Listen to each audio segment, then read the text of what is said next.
Well, hey, friends, welcome back to the podcast. This is Jennifer Allwood, and I am so excited to introduce you guys today to Michael Hyatt. And a lot of you are already going to know who Michael Hyatt is.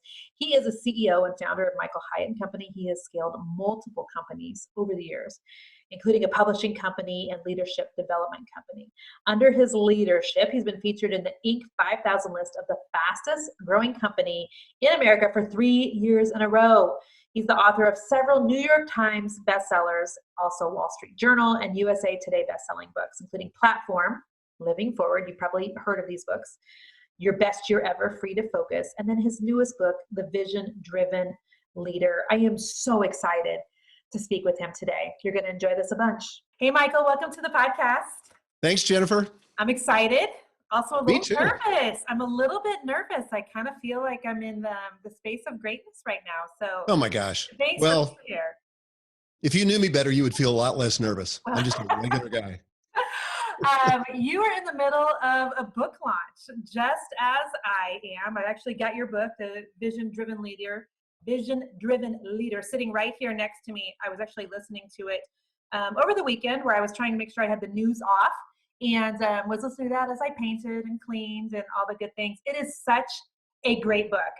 Thank you. I'm loving it. And so I want to talk to you about that today. But first I want to ask you, how many books have you written? This is number 9. Okay. Before this one, did you have a favorite? It usually is the last book I wrote. So Free to Focus is my book on productivity, which was my book last year. And I still think that is a groundbreaking book. But if I had to be honest, this book is my favorite. I think everybody agrees, in my team, that it's the best written book. Yeah. And it's certainly got the best reviews on Amazon.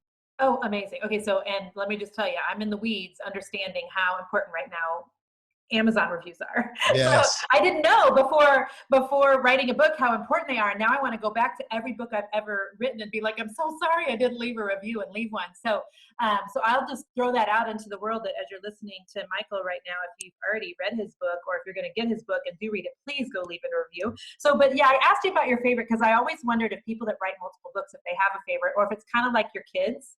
It is. It is. And how many kiddos do you have? Because I have 5 daughters. Okay. And I tell them individually, they're my favorite. Okay, so I do the same thing, and I even in the back of my book, where I do the dedications of who the book is dedicated to, I go through all 4 of our kids. We have 3 biological children. We're adopting a 4th, and I wrote, Noah, you're my favorite. Don't tell the other kids. And then I wrote something to him. I do the same thing. To Easton. And so, okay, so that's good to know. How long did it take you to write this book? I'm just curious. I'm just asking these questions. They're not on my notes, but I am just. It took about 25 years. Oh gosh. But about 9 months to actually pen it. Okay. And when you write, do you write at home, or do you, go off into the mountains like we see on the movies and, get really inspired, or where do you write at? I've done it a lot of different ways, but the way that I do it now is really unique. I have an entire content team of 6 people. So when we write books now, we get in a room for a couple of days, and I just basically do a brain dump. I draw on a whiteboard. I do all the frameworks, which I've pre-thought of. And then I turn them loose to go do the research, the interviews, the case studies, all that kind of stuff, which to me is the most difficult, challenging, and for me, boring, least interesting part of it. So then they bring all that back to me, and then we assemble it into the book. Okay, I love that. And remind me where you are physically located in the world. Nashville, Tennessee. That's what I thought. Okay, so true or false, the most creative, talented people in the world either live in Nashville or Austin right now. True or false? I say true. True. True. I'm like, okay, we just need to up and move to Nashville because all my favorite people are in Nashville. Okay. Where do you live? We live in Kansas City. Okay. Which I actually really, really love. It's just starting to hit spring, which just makes me feel better about life in general right now. Me too. When things are greening up and things are blooming. Also, allergies are hitting. So if you see me sniffle or sneeze, just know it's allergies and nothing else, Michael. So, I understand. Not COVID. Yes, exactly. So let's talk about the vision-driven leader. So I love the subtitle for this, which is 10 questions to focus your efforts, energize your team, and scale your business. So who did you actually write this book for? Is it somebody with a big organization? Is it, most of my listeners are going to be creatives, and they're going to, perhaps it's going to be them and their spouse, or them and they have a VA, or them and an assistant in a small team. So I'm curious if the book is for one demographic of people or for anybody who's leading a team. It's for anybody that considers themselves a leader. I don't care if you're running a small organization or a great big giant organization. If you consider yourself a leader, that presupposes that you're taking people somewhere. And if you don't know the somewhere, if you don't have a vision for where you're taking them, you're not really qualified to lead. I mean, think about it. You know, a leader implies that you have followers. They're following you somewhere. Everybody's going somewhere. But like Craig Rochelle says, some people end up somewhere on purpose. I actually love that. Now, let me ask you this. I'm totally going just off script, which is my favorite thing to do, by the way. So what about the woman who's listening right now, and she perhaps does have people who work for her. Perhaps she, other people see her as a leader, but she doesn't see herself as one. Well, you know, I think it fundamentally becomes an identity problem. And I think seeing yourself as a leader, if you have influence over other people, whether it's your children, Yes. whether it's your coworkers, whether it's a cadre of contractors, you're a leader. And the clearer you are about where you're taking them, the better you're going to be able to influence them, and the better you're going to have everybody working together to achieve that outcome. When you don't have clarity around the vision, then what happens is you create a lot of sideways energy because you don't have alignment. And so a lot of times people are feeling overwhelmed. They've got too much to do. They're very busy. But the question is that work driving toward a shared vision that represents something that's important to all of you? I love that. Even the Bible talks about vision. My people perish. That's right. For lack of vision. So I love that. Okay, so tell me what the difference is between a manager and a leader. And so this was actually my favorite part that I've listened to in the book thus far, because I'm like, ooh, that's good. That's really good. So what are some of the differences? Okay, well, the first thing I want to say is that leaders and managers are both important. Both of them are necessary. If you're in a smaller organization, you usually have to wear both hats. In larger organizations, even in my organization, I'm pretty much the CEO. I am the CEO, and I take the leadership role. My daughter, Megan, who's our COO, she takes the COO role, but both of us are leading if you really boil it down. But here's how I define it. So leaders create vision, managers execute vision. Again, both important. Leaders inspire and motivate, managers maintain and administer. Leaders take risks, managers control risks. Yes, that's a good one. Leaders stay focused on the horizon while managers have their eye on short-term goals and objectives. Again, both are important, but you'll notice the thing is the defining characteristic of a leader is the leader knows the destination. They've taken time to define the destination and say to everybody else, hey, here's where we're going. Okay, and so when you're talking about the destination, are you talking about the vision script? I am. Okay, so does every company, every business, every small business, does it need a vision script? Absolutely. What about every family? Yeah, although I have to say, I've not done one for my family, but we're going to Colorado this summer for a week with the entire family, which is 17 of us all together because I've got 9 grandkids. And oh, I love that so much. Yeah, I may not get the math right here, but 5 daughters and 3 sons-in-law and all that. So you Dad, you got that wrong. So we're going to be working on, a mission, core values, and a vision for our family. But it works for everything, because if you think back to Stephen Covey's book, The 7 Habits of Highly Effective People, yes, one of the habits he says is begin with the end in mind. And that's really all vision is. That's what a life plan is. That's what a family plan is. Yeah. Everything goes better when you can visualize the end game, define the win before you start. So my background, which you may not know this about me, was I owned a decorative painting company in Kansas City, long before I coached women on how to build a small business. And I owned that company, Michael, for 17 years. And I had one client in particular who I loved. We got to redo her house like 3 times in that 17 years. And her family, they had like a family vision that they had typed out with their last name at the top. And she had it enlarged and she had it framed, and it was in the hallway of her house. And I always would stop and ponder that and think, it's so amazing to me that somebody in their family, whether it was her and her husband or grandparents or whatever, they were sat down and they were intentional about what their family stood for and what they were trying to accomplish, like on the side of heaven. And I was like, that is so good. And I always thought to myself, gosh, I wish that I wish that we would do that. I think because I think so many of us just go through business and through life, just taking this day and this day and this day, and never really sitting and thinking actually where we're headed.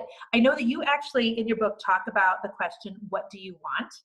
And when I got to that part this weekend, I kind of giggled a little bit because I have a chapter in my book entitled, "What is it that you want?" And basically, I had a business coach ask me about 6 years ago. She said, "Jennifer, I prayed before I got on this call with you. And the Lord told me to ask you, what is it that you want?" And I was working at building my business, and we were doing, multi six figures a year at the time. And I started crying, Michael, because I had never been asked Mm. that. And I'd never asked myself that. And I talk in my book about how I'd always considered myself a super responsible person. And SRP is what I call it. And so I never really thought about what is it that I want. And so I'd love to know like how you frame that question in your book. And the reason I cried, by the way, is because I had no idea what I wanted. No Yeah. clue whatsoever. And so I'd love to know kind of how you frame that question, the what do you want in your book, and kind of how you set that up. Well, as it turns out, it's a very difficult question. It really is. Thank you for saying that, because there's still days today I wake up and think that's a hard question. Yeah, it is. I mean, I'm pretty clear on what I want for other people. I know what I want for each of my daughters. I know what I want for my grandkids. I know what I want for my wife. I know what I want for my employees. But if somebody asks you, what do you want? I mean, it's no wonder that resonates so deep emotionally. And I don't have this in the book, but interestingly, 3 times in the Gospels, Jesus asked people, Yes. what do you want? Yes. Now, what's amazing about that, he's the Son of God. He Right. knows. Yes. He could have prescribed it and said, oh, clear, you're blind. You want to be healed from your blindness. But he didn't do that. Apparently, it was important for that person to get clarity about what they wanted before he did anything. Yes. And I think the same thing is true for us. When it comes to what we want in our personal life, what we want for our families, what we want for our businesses, we have to get clear. And that's why I've got a process in the book. And really, I really think of the book as kind of a recipe book. So this is a recipe for how you create a written vision script for your business so that you got a better chance of bringing it into reality. And we can talk all about, how God's involved in all that. But I really think it comes down to asking you. And I think if Jesus were to appear before us, and I think he would ask the same question, what do you want for your business? Yeah, I love that so much. Okay, so tell me about having a vision for your business means a lot of different things to probably a lot of different people, but can you hone in specifically on how you define vision, and then maybe give us an example of that? Because the whole thing does feel big, kind of feels like baptizing a cat or like nailing jello to a tree. It feels, and so how do you actually define vision? And that might help people. Yeah, so like for my whole career, I heard that, you need to have a vision. You need to have a vision. You need to have a vision. If you're a leader, you got to have a vision. Only problem is they don't teach this in business school. I couldn't find a single course taught in any university or college. There are very few books on it. There are only a couple of books on them, on the topic. And one of them is flat out wrong, confuses mission and vision. And so there's a lot of confusion. Plus, I think we labor under the idea that it's got to be this brief, clever kind of slogan thing that we could put on a coffee mug or a t-shirt. Yeah. And it's really got to be more robust than that. So here's how I define it. I say that a vision is a clear, inspiring, practical, and attractive picture of your organization's future. It's a written document, 3 to 5 pages in length. So you don't have to do something clever. It's just got to be descriptive.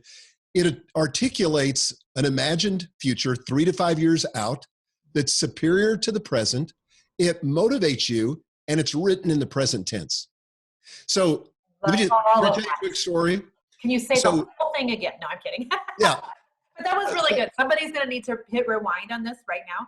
And by the way, if you don't know this about when you're listening to a book, because when I was listening to your book, Michael, there were several things that you said that were so amazing. I was listening on Audible, and you can like hit a clip, when you're on Audible, so you can go back and listen. So make sure when you get to this part in the book that you literally like clip this so that you can go back and listen to it.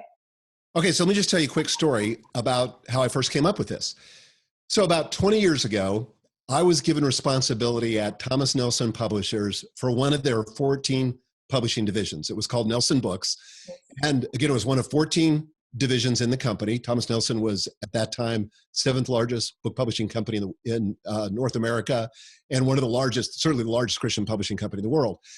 And so this division that I was given responsibility for, unbeknownst to me, when I said yes, I took it over and then discovered it was dead last in every significant financial metric. It had the slowest growth. In fact, it had lost ground the previous year. It was the least profitable. It had lost money the previous year, and a whole host of other metrics that were just upside down. So the CEO said to me, how long is it going to take you to turn this division around? And so I picked a number out of the air, acted like I knew what I was talking about. And I said, I think it's going to take about 36 months. He said, okay, that sounds reasonable. So the first thing I did was I took a private retreat. I went out for 2 days. I took 1 day doing this private retreat. I took with me the division's financials, the organizational chart, our publication schedule, all of that. And the first thing I did after I sort of assessed where we were is I said, where do I want this to go? What do I want? Just the very question we were talking about. And so I began to write on a piece of paper as a series of bullets, everything that I wanted to be true in 3 years, because I had said 36 months. So what is going to be true in 36 months? So I wrote down things like this. I said, we are publishing 5 New York Times bestsellers per year. At the time, we weren't publishing any. So that was a vision. I said, another thing, we cut our publication list from 120 titles a year to 48, which sounds odd, but I thought, I want to consolidate our resources and make sure that every book has the best chance of becoming a bestseller. That, by the way, that turned out to be for the number 48 and not like 50. I just felt like, I don't know. I just felt like that was the right number. I love it. All right. There was some analysis behind it, but I couldn't tell you now. Yeah. Another thing I wrote down was that that our entire team maximizes or maxes out their annual bonuses, because I felt like if people were fully invested and they were also going to benefit from it, that they would be more engaged. And that was true. So I ended up with about 10 different bullets. Okay. That was my vision script, a very rudimentary form. I wasn't even calling it a vision script at the time. So I came back, and this is how I recommend in the book that people share their vision script. It's a draft, wet cement, not concrete. You're not Moses. You're not coming down from the mountain. Okay. So you say to your team, look, I've been thinking about the future. I've got some ideas. I think this might be about 70% right, but I really need your help to make it better. We got to tweak it. There's probably some things I've missed, but you're transferring ownership so that it's not just your vision, right, but it's your collective vision. Well, the team got busy, worked hard, tried to execute that vision, and we achieved it. All those things came true, not in 36 months, but in 18 months. We went from number 14 to number 1 in every category within 18 months. So I think that's the power of vision. Clarity accelerates progress toward the outcome you want. I love that so much. So, gosh, in half the time too. That's amazing. It was amazing. Yeah, I'm sure that was. Okay, so talk to me about having a vision right now, since the world is, in a state of crisis. And how can a vision really be helpful today? Well, we're in the middle of, we're kind of like in the upside down. Everything's different than what it was, It is. And so how is vision helpful like right now? Yeah, I would say it's more important than ever. Yes. Here's why.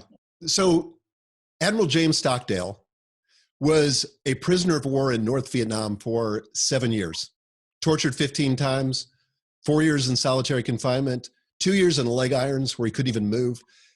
Brutal situation. He was the commanding officer in that camp, so he was responsible not only for himself, but for all the other soldiers that had been taken captive. Years later, after that, Jim Collins interviewed him for his book, Good to Great. Yes. And he said, I'm just fascinated by this, Admiral Stockdale. He said, who were the people that didn't make it out? Obviously, you made it out under incredible circumstances, but who were the people that didn't make it out? And he said, oh, that's easy. I mean, without missing a beat. He said it was the optimists, because they thought they were going to be out by Thanksgiving. Thanksgiving would come and go. They weren't released, and they would say, oh, well, maybe by Christmas. Christmas would come and go. They wouldn't be released. Same thing with Easter.